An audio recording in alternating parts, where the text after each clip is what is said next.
Muchas gracias por la invitación y para mí es un honor estar con ustedes y en esta casa de estudios.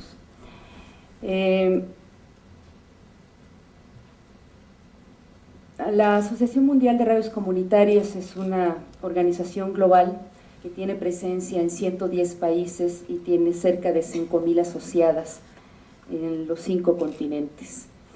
Debo decir que el movimiento de la radio comunitaria más pujante, más fuerte en el mundo es precisamente en América Latina.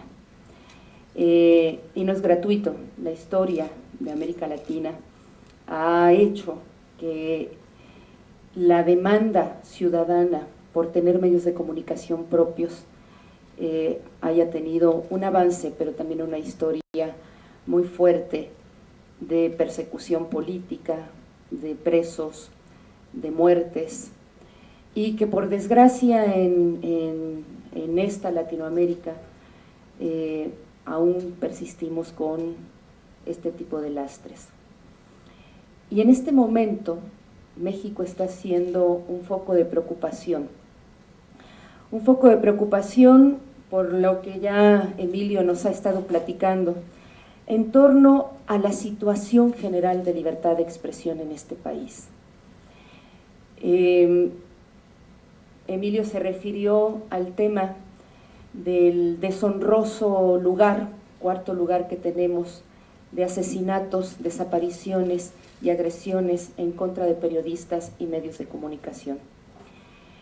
Este foco rojo precisamente hizo que en abril viniera una misión internacional con las 11 organizaciones más importantes de libertad de expresión en el mundo, en el que pudimos entrevistarnos con víctimas, con familiares de los periodistas asesinados o desaparecidos, con periodistas, con autoridades, y ciertamente hay una línea generalizada en todo esto que es precisamente la impunidad. El 98% de los casos se mantienen impunes. No sabemos quiénes son los responsables, o bien los responsables no han recibido ningún tipo de castigo. Y eso solamente, somos este cuarto número vergonzante, pero eso solamente los casos que hemos logrado documentar las organizaciones, porque hay muchísimos más casos que no se llegan a documentar. Muchos periodistas, muchos medios de comunicación optan por no denunciar, porque es peor, porque si lo denuncian, si denuncian la agresión, entonces va a venir una persecución mucho peor que la que pudieran tener. O sea que podríamos imaginar que esos son los números que estamos planteando y que están registrando las organizaciones internacionales, son apenas un acercamiento a la realidad. Precisamente este clima de impunidad, esta omisión en el ejercicio de la justicia, es lo que ha generado una generalizada autocensura por parte de los periodistas. Prefiero no hablar del tema para que no me venga la agresión. Y un problema muy grave que tenemos en este país es que una buena parte de los delitos que se cometen en contra de periodistas y medios de comunicación se quedan en el ámbito de lo local, en los ministerios públicos locales, cuando muchas veces es desde los poderes locales donde vienen directamente las agresiones. Se creó una Fiscalía Especial de Delitos contra Periodistas para supuestamente atender de manera federal los casos de periodistas asesinados, agredidos, desaparecidos, pero es una fiscalía que eso y nada da exactamente lo mismo. No hemos visto ningún resultado concreto de esa Fiscalía Especial de Delitos contra Periodistas. Y una de las cosas más graves que vemos es una completa omisión del Estado frente a esta situación. Y ponen como excusa las autoridades, y nos ha tocado cuando hemos ido a la Comisión Interamericana de Derechos Humanos a plantear la situación de la libertad de expresión en el país, normalmente la excusa de las autoridades federales es que la mayor parte de las agresiones provienen del crimen organizado, lo cual es una verdad a medias. Ciertamente, muchas de las agresiones vienen del crimen organizado. Pero es precisamente ese Estado, el Estado mexicano, el que no genera ninguna condición para que los periodistas puedan informar sobre lo que está sucediendo en el país con el crimen organizado. Es tan fuerte que es el crimen quien está ganando, el crimen organizado quien está ganando la batalla. Y la otra es que hay varios agentes estatales que son los agresores del ejercicio periodístico y tiene varias vetas. Algunas, las más brutales, tienen que ver precisamente con el asesinato y la desaparición, pero también tiene que ver con agresiones y con la utilización de las vías legales para ir en contra del ejercicio periodístico. Seguimos viendo en muchos estados cómo gobernadores, presidentes municipales siguen utilizando las leyes de difamación y calumnia para impedir que algún medio de comunicación o algún periodista tenga un ejercicio crítico. Seguimos viendo cómo el uso de los recursos públicos a través de la publicidad oficial sigue siendo utilizado para castigar o para premiar la línea informativa de algún medio de comunicación, a pesar de que estos recursos debieran ser utilizados con toda transparencia por ser parte del erario público. Y tenemos otros casos en el que también hay amenazas directas de muerte hacia los periodistas, en la que ellos prefieren, por evitar que se ataque a su familia, que se ataque a su gente más cercana, denunciarlo. Entre todo este panorama, y quiero decir que agarra parejo, agarra desde los medios grandes hasta los medios estatales, comerciales, menos los medios públicos o estatales. Entre todas estas agresiones, y es algo de lo que encontró la misión internacional, quienes ejercen con mucho mayor vulnerabilidad el ejercicio periodístico son precisamente las emisoras comunitarias. Y lo ejercen por varias razones. En este momento voy a abordar una parte y luego me voy a ir al régimen legal y administrativo que tienen las emisoras comunitarias en el país.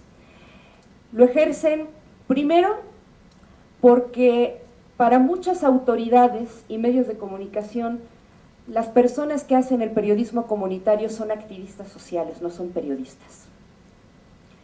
Segundo, porque normalmente las emisoras comunitarias están en aquellos lugares donde hay una situación de vulnerabilidad y de impunidad muy fuerte. De hecho, muchas de estas emisoras comunitarias nacen de una lucha social y nacen en lugares donde la intolerancia por parte de los poderes locales, llamémosle formales o informales, es muy fuerte. Viven la apertura de la información, viven la crítica como una agresión personal. Y los casos de las agresiones a las radios comunitarias más fuerte lo tenemos precisamente en aquellos lugares donde el tema de los derechos humanos es constantemente vulnerado. Y específicamente es el estado de Oaxaca, ¿no? Ahí tenemos, por ejemplo, una emisora, Radio Calenda, que se encuentra a 40 minutos de la ciudad de Oaxaca, que mientras los reporteros hacían la cobertura de la asamblea comunitaria que quería destituir al presidente municipal, el presidente municipal le disparó directamente a uno de los reporteros queriendo asesinarlo. A otro más de los reporteros lo secuestraron, se lo llevaron 4 horas, unos encapuchados, lo torturaron y le dijeron que lo iban a matar. De todo eso hemos presentado pruebas. El proceso legal está, es una radio que tiene medidas cautelares de la Comisión Interamericana de Derechos Humanos. ¿Y qué creen? No ha pasado completamente nada. Tenemos otro caso, la Radio Nandía, que se encuentra en la Sierra Mazateca, en Oaxaca, donde grupos cercanos al gobernador del estado fueron y cerraron la emisora a mano armada.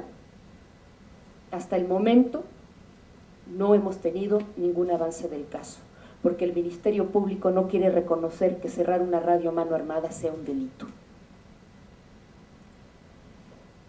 Y el último caso más terrible que tenemos es precisamente de la radio, La Voz que Rompe el Silencio, de Felicitas y Tere, que fueron asesinadas. Y que todo esto corresponde a una lógica del poder y a una lógica en la cual estamos viviendo en este país. Muchas de estas emisoras comunitarias, una muy buena parte, tiene una larga lucha de reivindicar los derechos de los pueblos indígenas y de reivindicar la autonomía de las comunidades para decidir su propio destino, sus propias formas de escoger sus autoridades, y han luchado porque los partidos políticos dejen de tener una injerencia directa en la vida comunitaria. ¿Por qué? Porque para los partidos políticos las comunidades indígenas son reservas de votos. Entonces, estas tres emisoras de las que yo les estoy hablando son emisoras que pelean y promuevan la autonomía indígena. Y esto quiere decir la salida de los partidos y generar un proceso propio para gobernarse. Eso no es conveniente para los partidos políticos. Entonces, lo que hacen los gobernadores, en este caso el gobernador de Oaxaca y el propio Partido Revolucionario Institucional, es generar grupos que son los que manejan los recursos públicos y con eso mantienen el control de los votos. Lo que sucedió en la zona Triqui con Felicitas y Teresa no es más que un enfrentamiento entre grupos de uno que defiende y que además tiene un partido, el Partido Unión Popular, que es del PRI, que defiende la permanencia del partido político ahí y la reserva de votos, y otro grupo que pelea por la autonomía de los pueblos indígenas, por la autonomía de la zona Triqui. Y lo que vemos es una total omisión y una total responsabilidad del Estado, no solamente del Estado de Oaxaca, del Estado en su conjunto, que han permitido que esa zona se arme hasta los dientes, que uno y otro grupo estén lo suficientemente armados como para dejar una lista de cientos de muertos a lo largo de estos últimos 20 años.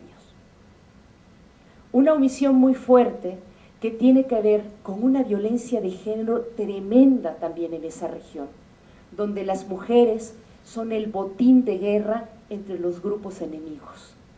Una de las cosas que hacían Felicitas y Teresa era precisamente denunciar las violaciones y agresiones que se estaban haciendo a las mujeres de la comunidad.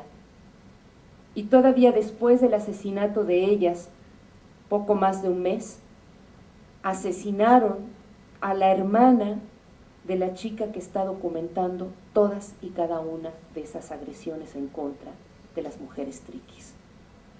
Y no tenemos ninguna respuesta de ninguna autoridad, ni local, ni estatal, ni federal. Esas son las condiciones en las que trabajan muchas de las emisoras comunitarias y por eso son las que trabajan en mayores condiciones de vulnerabilidad el ejercicio periodístico. Abrir la información en esas condiciones no resulta ser un ejercicio nada fácil. El otro tema por el cual las emisoras comunitarias trabajan en serias condiciones de vulnerabilidad tienen que ver con el marco normativo que actualmente tenemos, pero que eso genera una situación de libertad de expresión mal en general en todo el mundo, y en este momento me quiero referir al tema de los medios electrónicos en este país. México es uno de los líderes mundiales en la concentración de medios, en radio y televisión.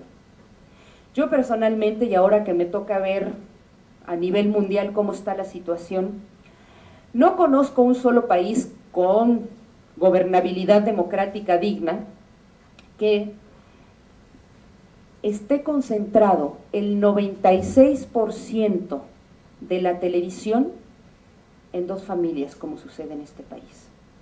El 96% de la televisión. El 86% de la radio en 12 grupos. O sea que este pequeño puñado de dueños de medios deciden qué se oye, qué se escucha y deciden la agenda nacional.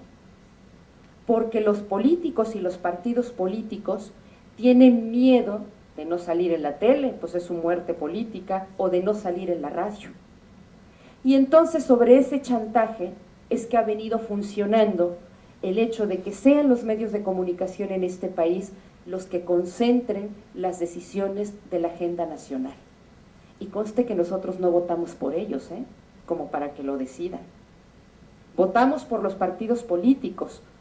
Sin embargo, esos partidos políticos, y lo hemos visto desde que de la manera tan fuerte como se aprobó la ley Televisa, lo que le llamamos la ley Televisa, que son las reformas a las leyes federales de radio, televisión y telecomunicaciones. Fuimos testigos de cómo una institución del Estado, un Congreso, se doblegó ante un poder mediático. Eso no puede ser sano para ninguna democracia. Y está clarísimo en estándares internacionales de libertad de expresión cuando dice: los monopolios u oligopolios atentan contra la democracia. Ojo, no es que son malos, atentan contra la democracia.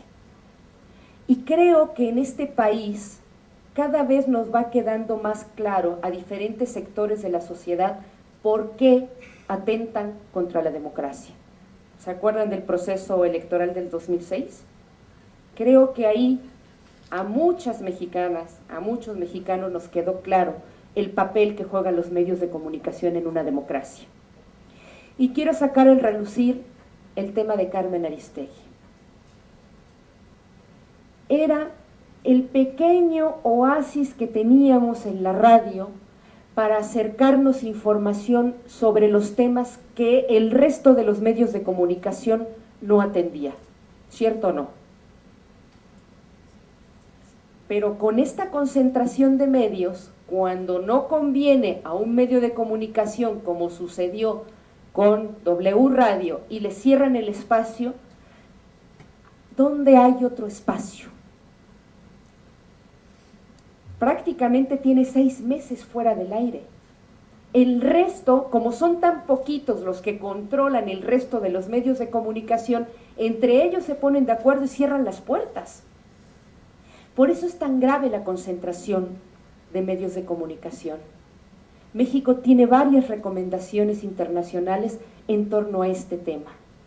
Y tiene varias recomendaciones en términos de una ley federal de radio y televisión que es inconstitucional, que la Suprema Corte de Justicia de la Nación ya determinó en una sentencia que es inconstitucional en sus principales artículos, y tenemos un Congreso de la Unión y un Ejecutivo que no mueven un dedo por cumplir la sentencia de la Suprema Corte de Justicia de la Nación. Pero además tenemos un vacío jurídico en este país que resulta que no podemos hacer nada. ¿Qué hacemos? ¿Qué hacemos con el Congreso si no cumple lo que dice la sentencia de la Suprema Corte? No tenemos ningún instrumento. ¿Qué hacemos si el Ejecutivo no cumple la sentencia de la Corte? No podemos hacer nada, no existe ese instrumento legal. Es decir, sí vamos viendo signos que nos alertan a una limitación muy fuerte de las libertades. No solamente por un marco normativo inequitativo que no reconoce el tema de la libertad de expresión y el derecho a la información pleno en la radio, la televisión y las telecomunicaciones. No solamente por el tema de los asesinatos, desapariciones y agresiones en contra de medios de comunicación y periodistas. Con lo último que nos están saliendo, y yo creo que ustedes vieron la noticia, el día viernes, lo que decía Emilio, en Monterrey, más de 100 elementos de la PFP cerraron la emisora comunitaria Tierra y Libertad. Pero además lo hacen con una variante que no se había visto antes.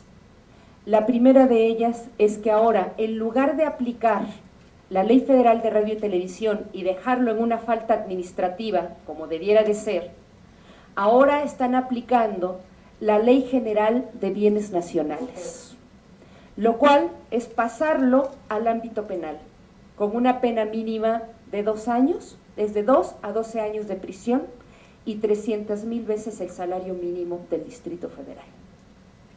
Es decir, a lo que era un asunto de una falta administrativa, ahora se le pone una falta penal. Esto no es otra cosa más que un indicador de la criminalización del ejercicio de la libertad de expresión. Eso es una alerta muy fuerte.